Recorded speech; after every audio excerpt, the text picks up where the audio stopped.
గాక. హల్లెలూయా.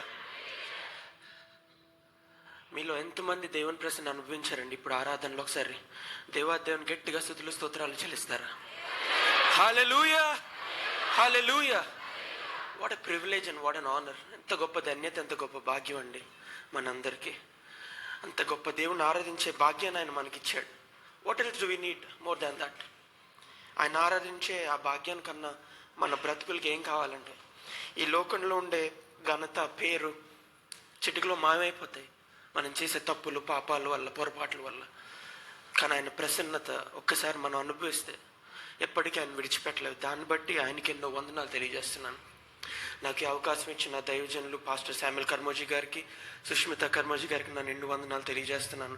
కుటుంబం అంతటికీ కూడా నా ప్రత్యేకమైన వందనాలు. అలాగే వర్షిప్ టీమ్కి, మిరకల్ ఫ్యామిలీ మెంబర్స్ మీ అందరికీ నా ప్రత్యేకమైన వందనాలు తెలియజేస్తున్నానండి. నేను నా వాక్యంలోకి వెళ్ళబోయే ముందు నా గురించి నేను కొద్దిగా చెప్పాలి. బికాజ్ నేను ఎక్కడి నుంచి వచ్చానో నేను ఎప్పుడు మర్చిపోను. మరి నా చిన్నతనంలోనే దేవుని సేవలో నన్ను దేవుడు వాడుకోవడం మొదలుపెట్టాడు. కానీ నాకు ఆ సేవ మీద ఆశ పుట్టింది. ఎందుకంటే చాలా సంవత్సరాల క్రితం మా తాతయ్య గారు దేవుడిలోకి వచ్చి, దేవుడు నమ్ముకొని ఆయన సేవ పల్లెటూరు నుండి కాకినాడ అనే ఊరికి వచ్చి ఆయన సేవ ప్రారంభించారు. మా తాతయ్య గారు, నాన్నమ్మ గారు చేసిన సేవ, వాళ్ళు చూపించిన మార్గమే ఈరోజు మా తండ్రి గారికి కానీ, మా కుటుంబీకులకు కానీ, మా సంస్థకు కానీ, మా పరిచర్లకు కానీ ఒక మార్గం వాళ్ళు వేశారు. దాన్ని బట్టి ఎన్నో వందనాలు తెలియజేస్తున్నాను. మా నాన్నగారు రెడ్డి బిషప్ జ్యోతి కుమార్ గారు, అలాగే మా అమ్మగారు డాక్టర్ శాంతి, వాళ్ళిద్దరూ నాకు కానీ, మా అక్కకు కానీ, మా సంఘానికి కానీ, మా కుటుంబం అంతటికి వాళ్ళు చూపించిన మాదిరి, మమ్మల్ని పెంచిన విధానం, మమ్మల్ని దేవుని వాక్యంలోనే పెంచారు. ఆ విధంగానే మమ్మల్ని నడవాలని చెప్పారు. ఎప్పుడు మాకు ఈ ప్లేస్లో నువ్వు ఉండాలి, ఆ ప్లేస్లో నువ్వు ఉండాలి, దేవుని సేవ చేయాలని ఎప్పుడు చెప్పాల.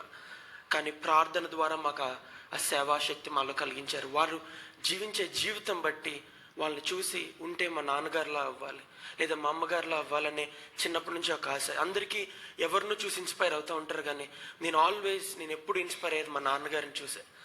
ఆయన అయినంత man, at least half a man నేనైతే నాకు అది చాలు ప్రభు అని నేను అనుకుంటా. ఆ క్రీస్తు స్వారూప్యం ఆయనలో నాకు కనబడుతూ ఉంటుంది.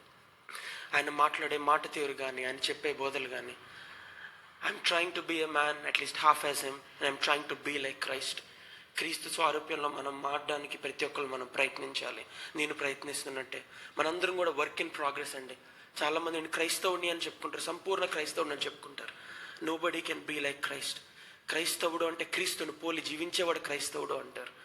మనలో చాలామంది క్రైస్తవులు అని చెప్పుకున్న ఎవరో గురించి నేను కూడా పూర్తి క్రైస్తవుని కాదని నాకు అనిపిస్తూ ఉంటుంది. బికాస్ క్రీస్తుని పోలి జీవించడం అనేది మామూలు విషయం కాదండి. ఒక్క రోజులో మనం ఇల్లు కట్టలేం, ఒక్క రోజులో బంగ్లా కట్టలేం. ఇటుక పేరిస్తేనే అది పెద్ద బంగ్లాగా మారుతుంది. మన క్రైస్తవ జీవితం కూడా అటువంటిదే.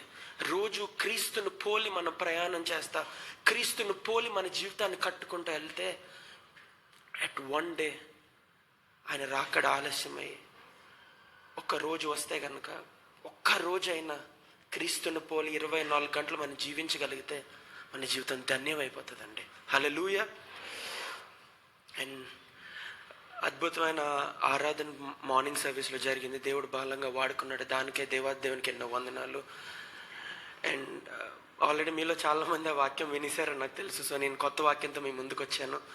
And I want to thank Shreshtha, my wife. నా జీవితంలో ఒక గొప్ప బ్లెస్సింగ్ అండి తను. నేను ఎప్పుడు ఊహించలేదు దేవుడు ఇంత గొప్ప భాగ్యాన్ని ఇన్ని వేల లక్షల మంది ముందు నిలబెట్టి నన్ను వాడుకుంటాను. నువ్వు ఊహించలేదు. నాకు తెలుసు నేను ఏ మాత్రం కాదు ప్రభు, ఏ అర్హత లేని వాడిని, ఆమె నోబడి.